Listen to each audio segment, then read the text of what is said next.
was very, very bitter. A reverend sister I know, she told me so many things. Makosi jekule parish priest, say Biko, Bigodi Muji Bimorize, can nearly to go to no Kosi where for this festive period to spend time with my mother and Aloadaria. The parish priest, when may all know Jelidia Liede, Gina Coco, na edge way, Nyon. Gina Coco and edge way, no Casnon Kechuku. The parish priest, when may all know Wesia, Keduli in our ballum.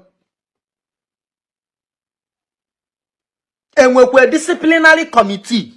They checkmate the activities of reverend fathers, parish priests, reverend sisters, bishops in our Roman Catholic Church. Me as a Catholic.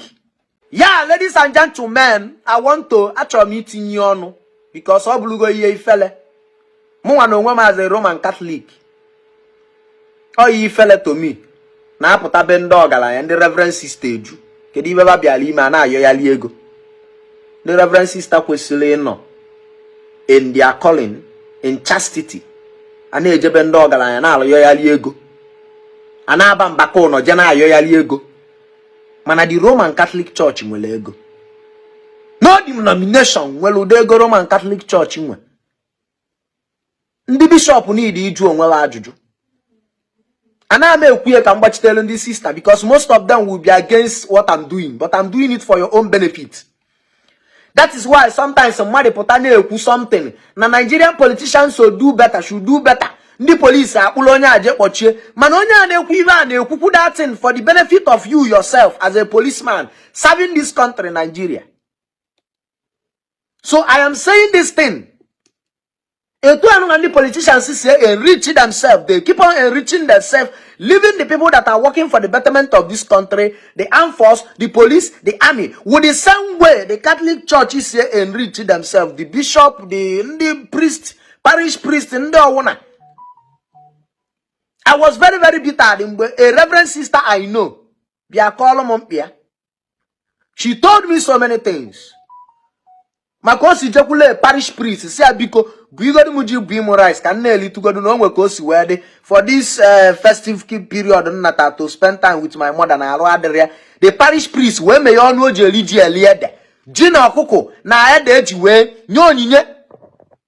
Gina Coco and edge way, no Casnon Kechuku. The parish priest, when may all know Wesia, Keduli in our ballum.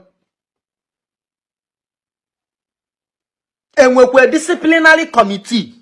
They checkmate the activities of reverend fathers, parish priests, reverend sisters, bishops in our Roman Catholic Church. Me as a Catholic, afujugo manya ibatabo galanye tu ndi reverend sister Jew and why not you put the white jayega mana ego ke biale I wolo mmade nkete jayego unu na akpali anyi too much.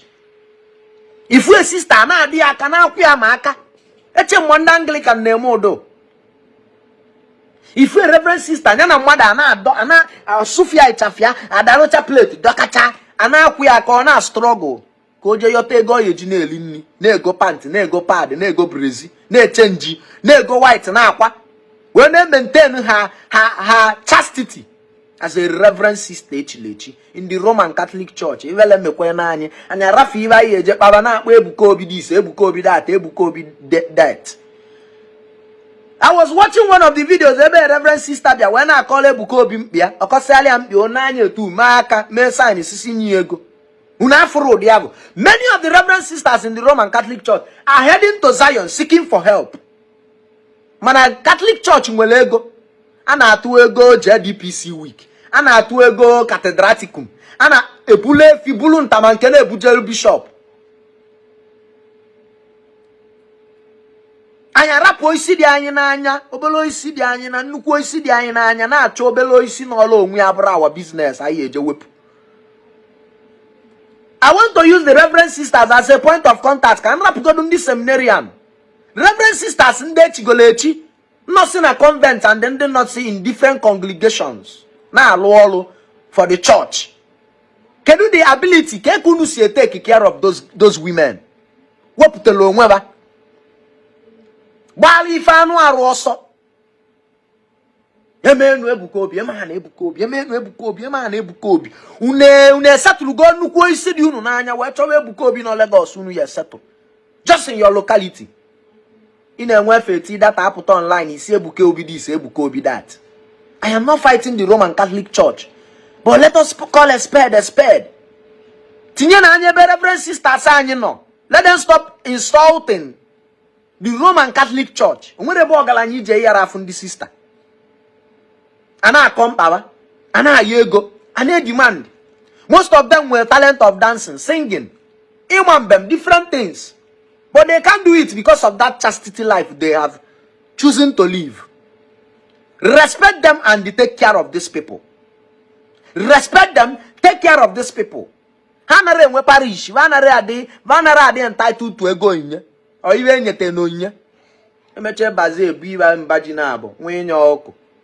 They will 5,000 never. Till when? Till when? No. Till when? Till when? Reverend sisters in the church, in the Catholic church, eligible afọ. Ago na go vana gayale na yoke ego na street. Bendo ogalanya niile. Mande wunde ezigbo ogalanya, mande wunde ajo ogalanya. They are always there looking for financial support. Mana ya alocho no ka kutu onye bido kwe nishi. Anokata amabi ntalogo na church compound. Anokata akowa flower, anokata eme this, eme that. Ana eme iye nwa no ka anokata eme nke. Or say that when 2 or more are gathered in my name. I don't want to know whether my on a cathedral will queer. I don't want to know whether my on a parish will queer. I don't want to know whether my on a basilica of the most holy Trinity will queer. Mona papasi, mona Rome will queer. All I know when I'm at the 3 or 2 or 4 or more, I am there with them. They don't know man. For those game like this, I bella man Melova. They don't have a boyfriend. They don't have a sugar daddy. They don't even have. They are just there. Working for Christ, working for salvation. Manuna nare no dovanya. Wop godu nnukwu isi di unu n'anya. Ka unu wee kwuo okwu obelo isi dị na Lagos Zion Ministry. Ilu Zion Ministry ndị sister echilechi eju. Kpojuo. All of them na-achọ how to meet a brother Ebuka Obi. Onye echilechi. Evangelist. Owuro father, owuro bishop. Ana achọ ka ama ka esi mitie ka onye lụwa aka ma ndị na-achọ visa ma ndị chọrọ ego akwụkwọ ma ndị na-achọ ego ụgwọ akwụkwọ. You see a reverend sister will be a sister. Obia bo ọgaranya na ayo biko sekpulu ma na ayo biko na oni idile ego ụgwọ akwụkwọ. Ivele mbe unu.